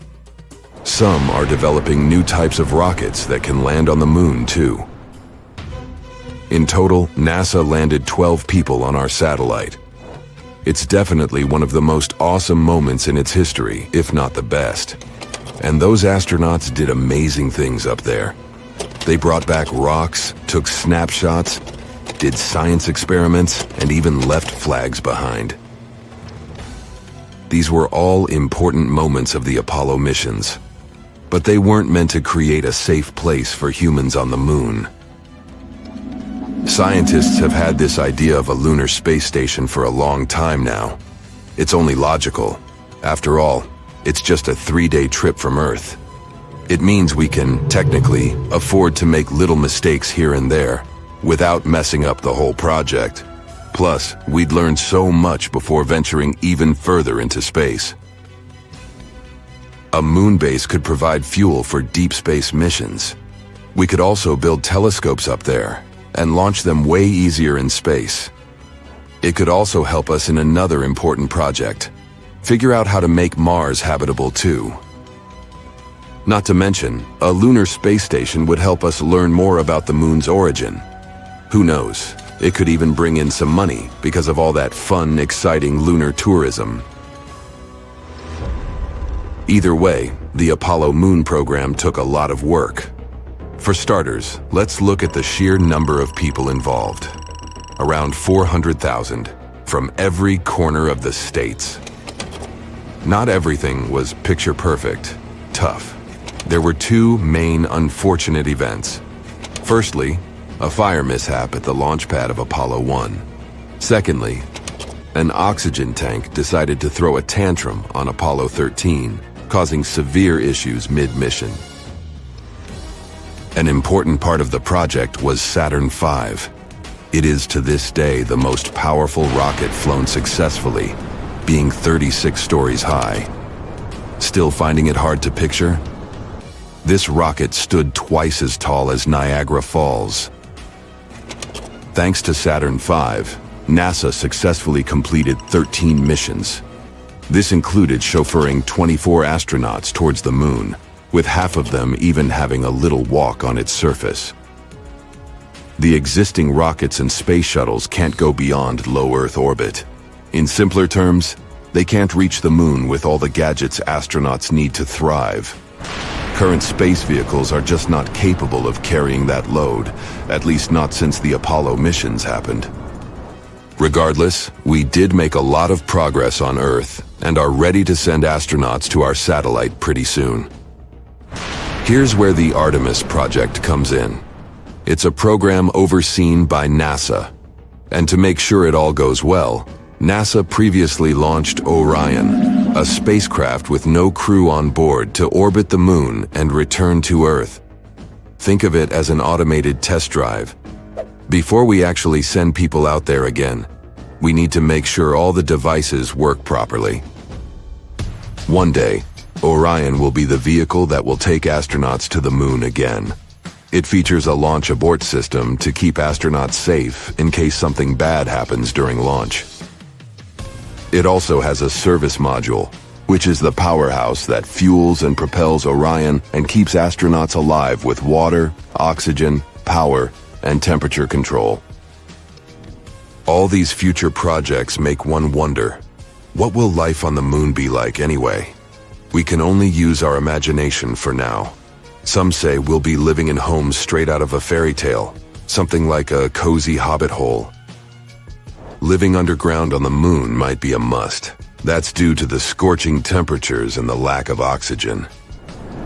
If you add meteorite threats and the non-stop radiation, it's no wonder we can't just walk on its surface. What about transportation? Big and small companies alike are trying to create the ideal moon ride. If current estimations are current, one type of moon taxi will take off as soon as 2024.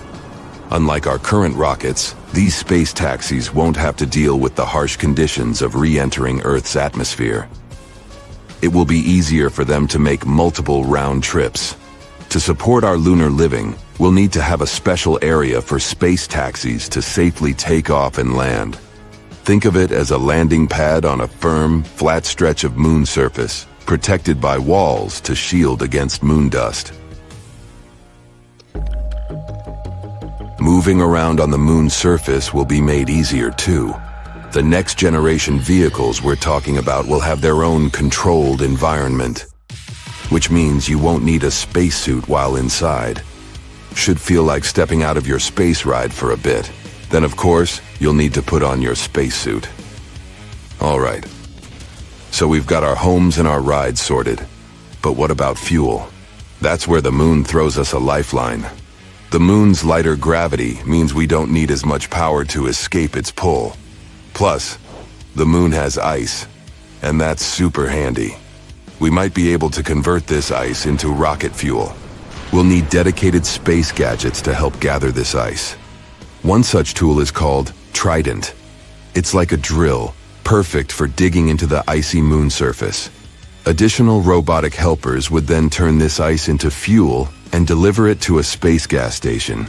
If this works, rockets on their way to Mars could stop by for a quick fuel top-up before continuing their journey. There are a few theories about how the moon appeared in the sky, and recently a new idea has popped up. But before we discuss this newcomer, let's look at the most popular hypotheses of the moon's formation. The capture theory claims that Earth's natural satellite used to be a wandering body, something like a large asteroid. It had formed somewhere else in the solar system before it was captured by our planet's gravity when passing nearby. The accretion hypothesis suggests that the moon formed in orbit around Earth at the same time as our planet appeared in the darkness of the cosmos.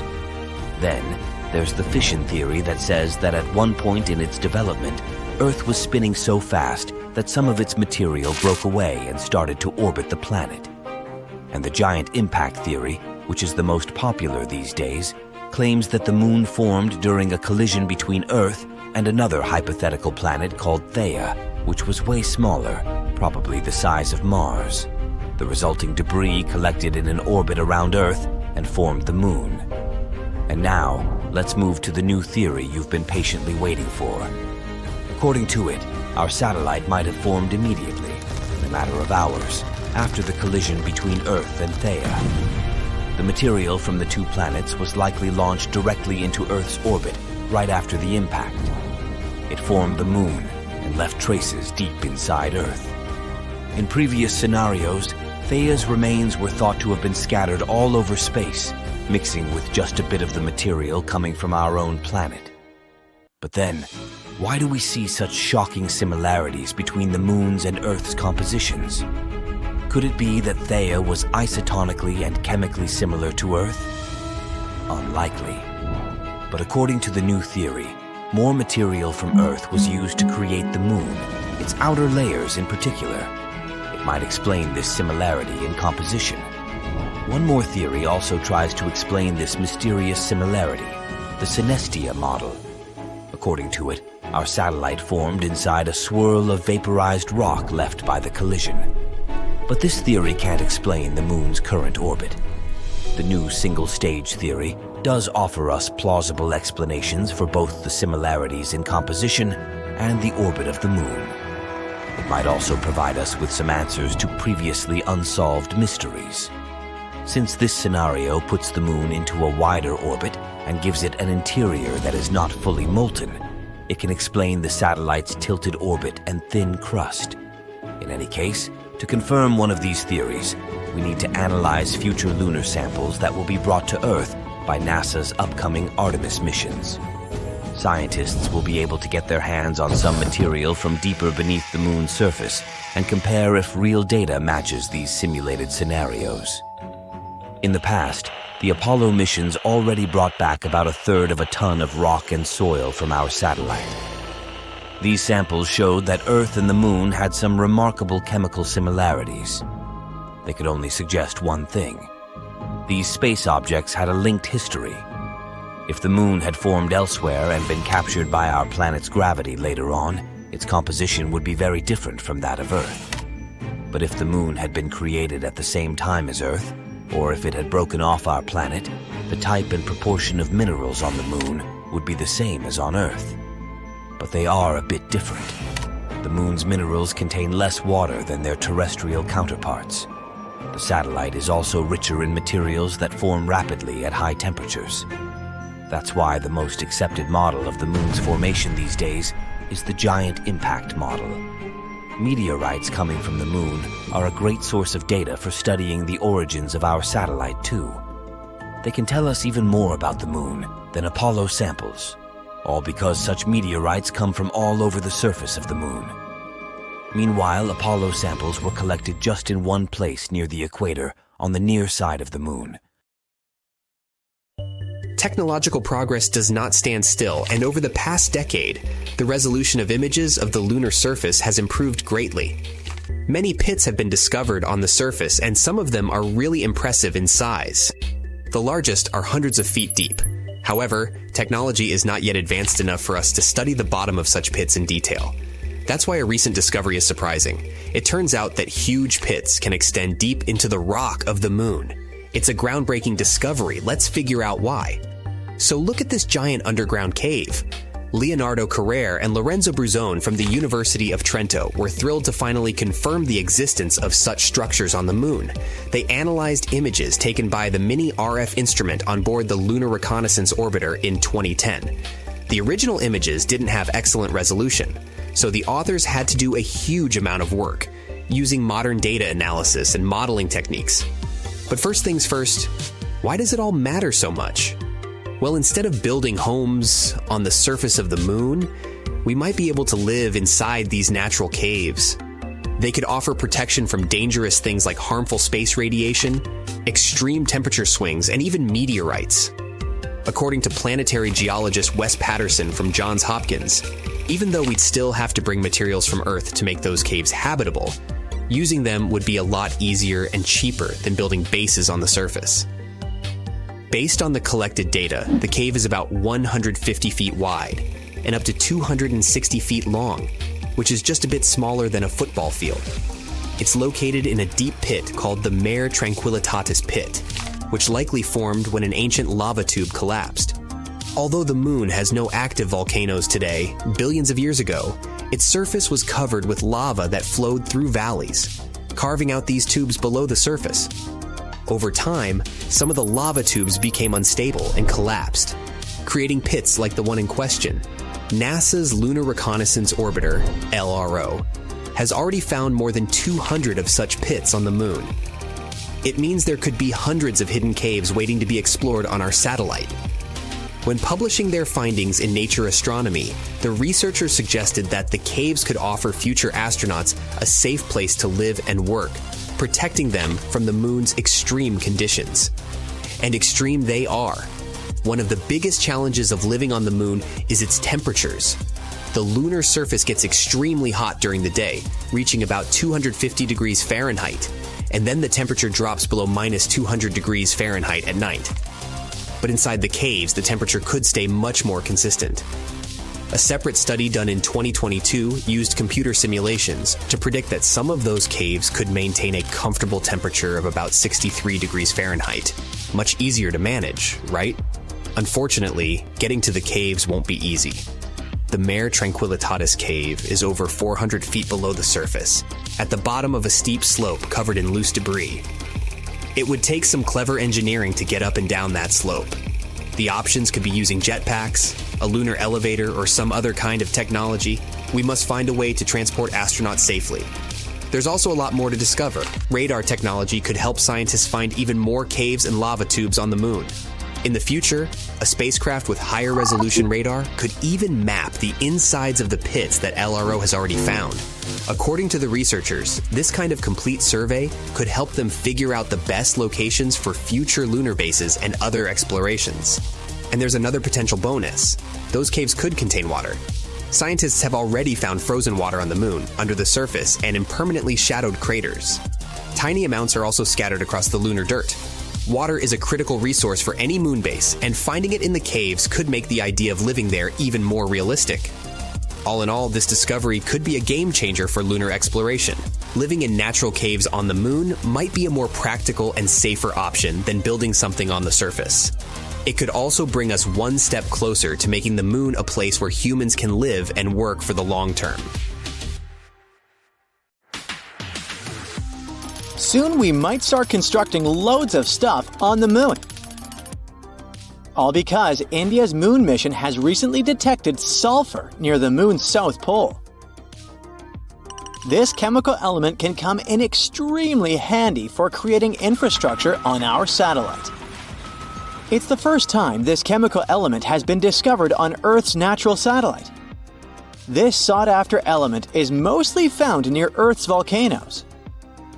Its appearance on the moon speaks volumes about the satellite's volcanic history and its past atmospheric conditions.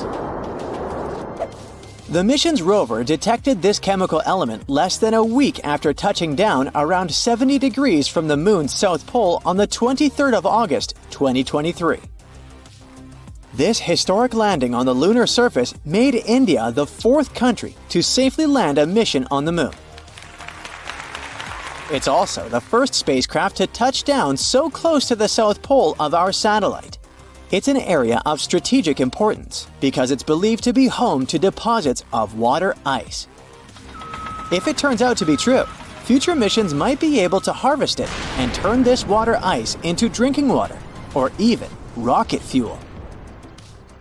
For 2 weeks, the lander carried out the data collection, mainly focused on the analysis of the moon's soil and its extremely thin atmosphere.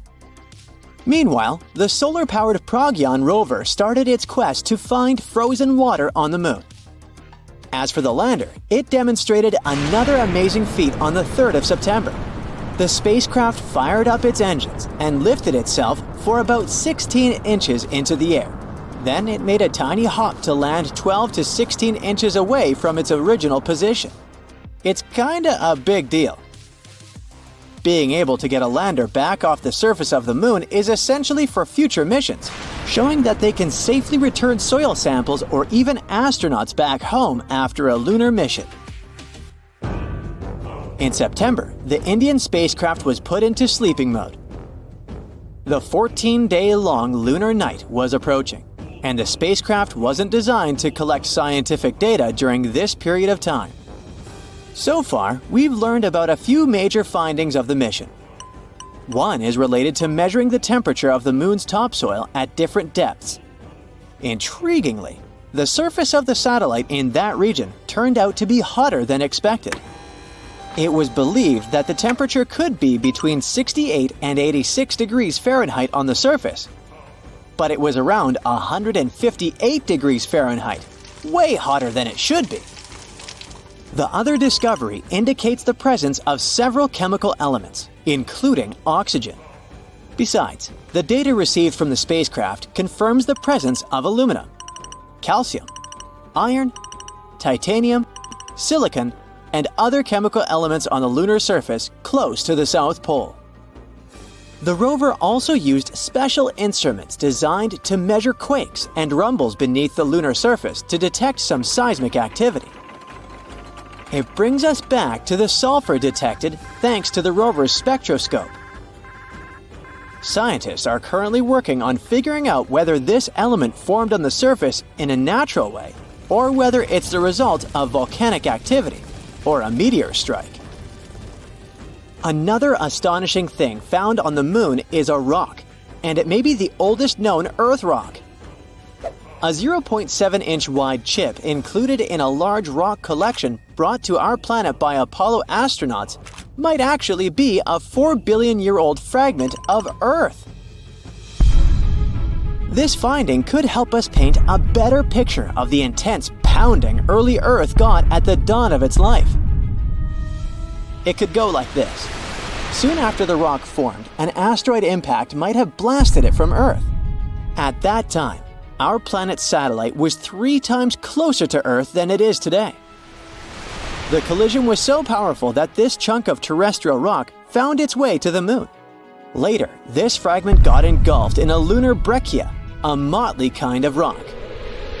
Eventually, the rock was brought back home to Earth by Apollo 14 astronauts. Even though scientists had found meteorites coming from Mars and the Moon before, it was the first time a rock from the Moon turned out to be a terrestrial meteorite. They also found out that the rock had formed in a water-rich environment at temperatures and pressures corresponding to those at around 12 miles beneath the surface of our planet. In 2019, China's Chang'e 4 mission made history by landing on the far side of the Moon. The mission's rover helped researchers visualize structures hidden deep below the surface of the satellite, revealing billions of years of lunar history. The Yutu-2 rover made this discovery with the help of its lunar penetrating radar. It imaged deep into the Moon's surface and listened to echoes of sound bouncing back off structures hidden from view under the surface of the Moon. It turned out those structures were resting at depths of almost 1,000 feet. The research suggests that the first 130 feet under the surface are made up of layers of dust, soil, and rocks. The instruments also discovered a concealed crater that must have formed after a large object slammed into the Moon's surface. Long, long ago, ancient lava was likely to be flowing deep underground. Researchers believe that the broken rocks around the formation might be debris produced by the impact. They also found that the volcanic rock layers were thinner the closer they were to the surface. Such a thickness variation of lava flows might mean a decrease in the number and magnitude of eruptions over time. So, lunar volcanic activity gradually dwindled since the Moon's formation around 4.5 billion years ago. On the far side of the Moon, there is one of the largest and oldest impact craters in our solar system, the South Pole Aitken Basin. Unfortunately, from Earth, you can only see its outer rim, which looks like a huge chain of mountains. It's a ginormous 8-mile deep dent, stretching for more than 1,500 miles in diameter and covering 1/4 of the Moon's surface. Astronomers are sure that this crater appeared when an asteroid collided with the Moon around 4 billion years ago. And now, look at this gigantic chunk of metal the size of 4 states of Connecticut. As for its weight in pounds, it's enough to say that the number contains 18 zeros. This mysterious mass is hidden about 180 miles under the Moon's surface, somewhere in the middle of the South Pole Aitken Basin. It was discovered when GRAIL, which stands for NASA's Gravity Recovery and Interior Laboratory Mission, gathered data about our natural satellite. When examining this information, scientists noticed that in one place on the Moon's surface, there was a weird change in gravity. After researching this phenomenon, they concluded that something mysterious was weighing down the basin floor there. So far, researchers haven't figured out the origin of the bizarre lump, but there are several theories. One of them claims that the finding is a chunk of dense oxide, which appeared when the Moon was just taking its shape. At that time, the satellite was still covered with ancient oceans of magma, and the lump could be formed at the final stages of its cooling. However, most scientists support another theory, according to which the puzzling mass is part of the giant asteroid that once created the South Pole Aitken Basin. Since the thing is metallic, it's probably the iron-nickel core of the asteroid. There might be a labyrinth of lava tubes on the Moon. Not so long ago, astronomers received the results of underground topography and discovered a massive cave under the surface of Earth's satellite. It could be the result of the lunar volcanic activity that happened more than 3 billion years ago.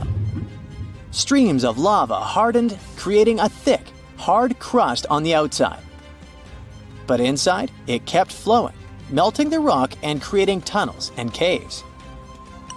Numerous small pits in the moon's surface discovered by NASA seem to be the openings to such lava tubes. If this theory is confirmed, the underground tunnels might serve not only as a convenient location for human-crewed space missions, but also as much-needed water sources for astronauts. About 8 billion inhabitants of planet Earth found out the same terrible news in one day. Someone saw it on TV. Others heard it on the phone while scrolling through social media or listening to music. Some witnessed this news in a dream while sleeping. Someone's voice said it in all languages to ensure everyone understood it. I have good news and bad news for you. Let's start with the bad news. You're all characters in YouTube videos in which your planet gets into a situation where the moon breaks in half. For the audience, it will be a hypothetical story, but for you, these events will become a reality. The good news is that I was joking. There's no good news. But don't worry, the apocalypse won't start on your planet. Maybe just a little bit. Have a nice day. At first, the entire population panics. Then, a few days later, everyone calms down. Maybe it was a mass hallucination, and the moon will be all right. But at this moment, scientists have discovered the danger. A colossal meteorite is flying towards us from the distant depths of space. This meteorite is super fast and pretty flat, but has sharp edges. Fortunately, it will miss the Earth by a few thousand miles, but the moon won't be that lucky. The meteorite flies through our Earth's only natural satellite directly in the middle. So it passes through the moon, sweeps past our planet, and flies away into distant space. At this moment, all people can't take their eyes off the moon. The meteorite cuts it perfectly in half, gently, clearly, painlessly. So, what shall we do now? Will the Earth survive this? Our satellite breaks into 2 equal parts, but fortunately, they don't fly away from each other. The moon's great gravity attracts them back like a magnet. Scientists are sure that the parts will connect in a couple of billion years, and the moon will become the same as it used to be. But the coolest thing is that people won't feel any changes. Everyone around the world will celebrate this good news. The voice was wrong. But then, another problem appears. A massive meteorite in the form of a shoe is flying from the deepest space to us. It enters our solar system and approaches the Earth at high speed. The space boot crashes into one half of the moon and then flies away. Now, the moon is definitely breaking into 2 parts. The first half remains in the same place. The second one is flying towards us. A small meteor shower begins on Earth because of the falling moon fragments, but it's not so bad. Most of these rocks are burning up in the atmosphere. But almost the entire split-off half is falling apart around the orbit of our planet. It forms a stone belt. Now the Earth is like Saturn. Rotating fragments destroy part of our artificial satellites. Communication and the internet work inconsistently. It takes people a couple of years to restore a stable connection. The International Space Station no longer exists. Luckily, all the astronauts managed to return to Earth before half the moon got to them. So, moon rocks are flying around the planet, and people see half the moon in the sky. Life doesn't change much for the first few days, but those who live on the coast of the seas and oceans notice the consequences. The moon used to influence the tides. It was flying around the Earth and made oceans take an oval shape. There were tides on the side where the moon was closer. There were ebbs on the opposite side. But now, this schedule is wrong. Half of the moon attracts less water. Yes, the moon lost half its weight and began approaching the Earth. But its gravitational force has become weaker. Seabirds, many species of fish, sea turtles, and other coastal animals may not survive these changes. Their natural instincts associated with the moon help them determine the time for getting food, breeding, and flying south. For example, tiny turtles expect a strong tide in the morning. They run to the water, but the water doesn't reach them. Turtles can't hide in the ocean in time and become dinner for seagulls. Crabs can't lay eggs because the tide has started earlier than usual. Wolves go mad in the woods. They howl loudly every night and can't stop. The whole natural world can't understand what's going on. The human body is also feeling some discomfort. Many people have low and high blood pressure, and some experience severe headaches. Half of the moon changes the entire ecosystem of the planet. Adapting to new conditions will take several tens, maybe hundreds of years. A couple of weeks pass, and people notice the days are now shorter. The moon always slowed the Earth's rotation and made one day last 24 hours. The Earth is spinning faster now. The night and the morning come earlier than everyone is used to. Earth rotation speed has increased and reduced the number of hours per day to 15. People suffer from insomnia or oversleeping. The body needs time to get used to it. Work schedules are changing all over the world. Previously, people came to the office at 9 and left at 6. Now, they arrive at 7 and leave at 2 p.m. Sleep time got shorter, and people are really sad because of this. Progress slows down because the short working time. The technologies of the future are now 20 to 30 years late. Hourly pay remains the same, so bosses now pay less for fewer working hours. The whole moon stabilized the weather and climate on the planet. Look at Mars. It has 2 small moons. They quickly spin around it and rock Mars around on its axis. As a result, strong winds, sandstorms, and thunderstorms often happen on the red planet. Now the half of the moon that approached us takes the Earth out of stable rotation. This changes the seasonal temperatures in the world. It even gets hotter in hot places. And snowstorms are raging in cold regions. There are short, massive downpours instead of sunny weather. A typical breeze can grow into a hurricane and small waves into a tsunami. The seasons are changing faster now. Winters are colder and summers are hotter. Changing the rotation of the planet affects the Earth's magnetic field. Since the compass and navigation systems are unstable now, we need to recalculate where the north and south are. Birds can't fly south to wait out the winter since they don't know what direction to fly. Their inner compass is broken. Several hundred years have passed. People are entirely accustomed to the new conditions on Earth. New species of animals and fish have appeared. Birds can navigate the sky by the moon again. The planet's economy has been restored. Hourly wages have become higher. People now get enough sleep from 5 to 6 hours a day and work for 4 to 5 hours. The reduction of day and night has also affected the entertainment industry. Movies now last 1 hour. One episode of some TV series lasts 30 minutes. Life goes faster. An average person now lives to be 96 years old. In fact, the passage of time hasn't changed at all. Its calculus did.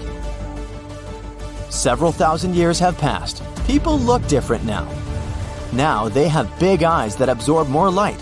Half of the moon doesn't shine as bright as the whole thing, so the nights have become darker.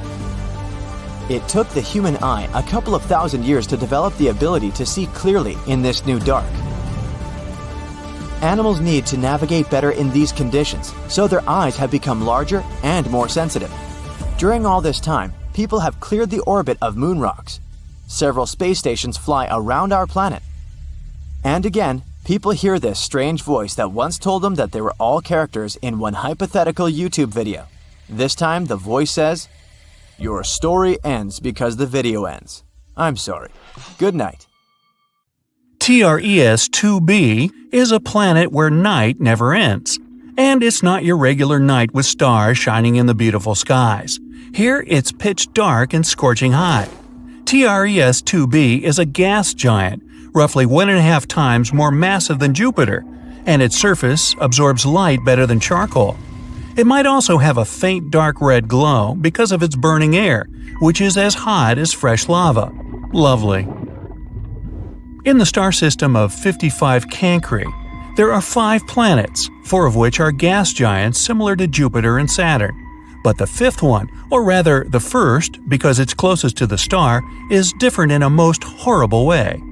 55 Cancri E is so close to its sun that half the planet's surface is a literal ocean of molten lava. The other half is in eternal darkness because it never sees the sun. The planet is always turned to its star on one side, and between the scorching and the dark, there's the twilight zone, a thin strip of gloomy nothingness. HD 189377b oh, I'm not going to say that again, is the only exoplanet in the orbit of its star, and at first glance it looks quite pretty, blue and white swirls making up wondrous patterns on the surface. But these pleasant colors actually come from hard silicate particles in the planet's atmosphere, which means it rains glass here. But the worst is that winds reach the speed of 5,400 miles per hour, or almost Mach 7. Well, for comparison, the fastest wind speed on Earth was 254 miles per hour, over 20 times less. Thus, the glass falling from the sky travels horizontally at hypersonic speeds, shredding everything in its path. The next system, whose name I won't even try to pronounce, this one, has 3 exoplanets, which are all being slowly destroyed by their own star. It happens because that star is not a regular, it's a pulsar, a rapidly spinning core of an exploded star. It creates powerful electromagnetic pulses in several directions while rotating at several thousand times per second. As a result, the planets orbiting this deceased star are slowly being eaten away and will eventually disappear entirely. Kepler-70 is a hot blue dwarf star that exploded into a red giant some 18 million years ago. At the time, it was orbited by at least 2 planets, the closer of which was a Jupiter-like gas giant. Its name was Kepler-70b, and it still exists, but the overgrown star consumed it and transformed it into a blazing hot rocky world. Right now, it's one of the hottest planets ever discovered. Its temperature is higher than the surface of our Sun. It was lucky to survive spending time inside the star, but it's evaporating now and will probably be no more in the near future. WASP-12b is one of the weirdest and saddest planets out there. The enormous gravity of its star, combined with the planets consisting mostly of gas, result in the star slowly devouring its protege. WASP-12b has already taken the form of an egg, stretched toward its merciless sun, and it's unable to do anything with its condition. In another 10 million years, the planet will inevitably succumb to the voracious star's appetite. If you ever wondered what it's like to walk on ice and hot coals at the same time, Gliese 436b is a planet that would give you a vivid example. Being extremely close to its sun, the Neptune-sized exoplanet boasts temperatures hotter than a blazing oven, and yet it's covered in ice, which burns incessantly.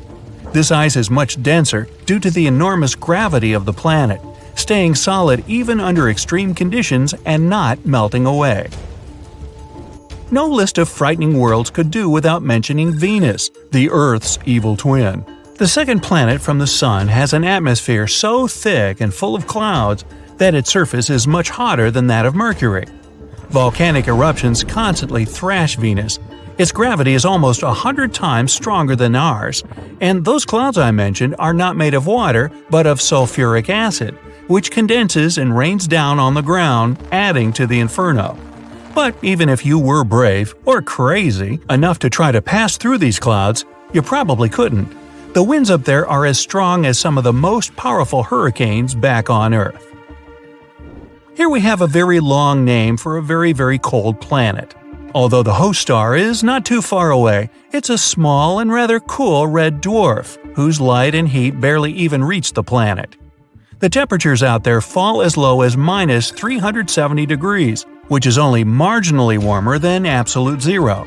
The exoplanet is thus dark, gloomy, and covered in eternal ice that never thaws. Still, if it has a rocky core, it might generate some heat, so there's a chance that deep below the frozen surface, some unknown alien things might lurk. Dimidium, located roughly 50 light-years away from our solar system, is a planet hostile to any living thing on many accounts. It's tidally locked to its sun, which means one of its sides is always facing the star, while the other is always turned away. The hot side is heated to over 1,800 degrees, perpetually blown over with winds reaching 600 miles per hour. Despite Dimidium being a gas giant, it has a large amount of iron in it, which melts and evaporates in the atmosphere, creating clouds. And when those cool down, they fall on the surface in the infernal rain of molten iron. Oxygen is usually viewed as an element that might bring life to a planet, but this is definitely not the case for Osiris. Scientists were shocked to find oxygen on this planet, or rather around it, because it's 8 times closer to its star than Mercury is to the Sun.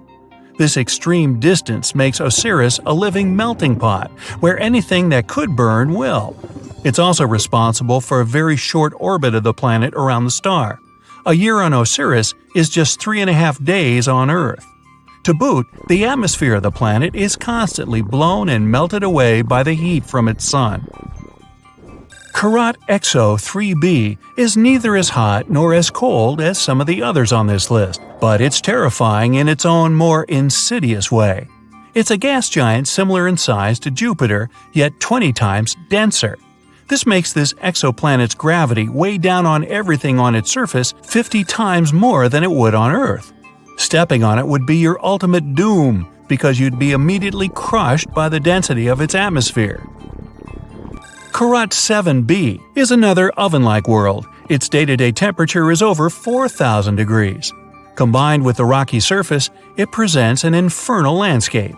The rocks on the ground bubble and boil, evaporating in the atmosphere, where they cool down and eventually fall back on the surface in a brimstone rain. The saddest thing about Karat 7b is that it might have once been a gas giant whose atmosphere melted away from the heat, leaving only the scorched core. We're used to thinking that asteroids are the only free-floating rocks in space, but things like OTS-44 make you think twice and shiver. Imagine a planet about 11 times more massive than Jupiter roaming in space without being bound to the orbit of any star. Given its gargantuan size and mass, if OTS-44 collides with any other planet, it would utterly destroy it and go on floating as if nothing happened. Scarier still, scientists are sure there are millions of such rogue planets out there, just waiting to be discovered. There's no hard proof of their existence yet, but theoretically, carbon planets have formed somewhere closer to the center of our galaxy. Any oxygen getting in their atmosphere will get into a reaction with carbon and transform into CO2, forming black toxic clouds. On the ground, there would be oceans made of tar, spewing up geysers of methane and crude oil. There would be rains too, but they'd be far from refreshing. Torrents of pure gasoline and hot liquid asphalt would blast the ground and probably burst into flames on impact. Hard to imagine anything that would survive such conditions.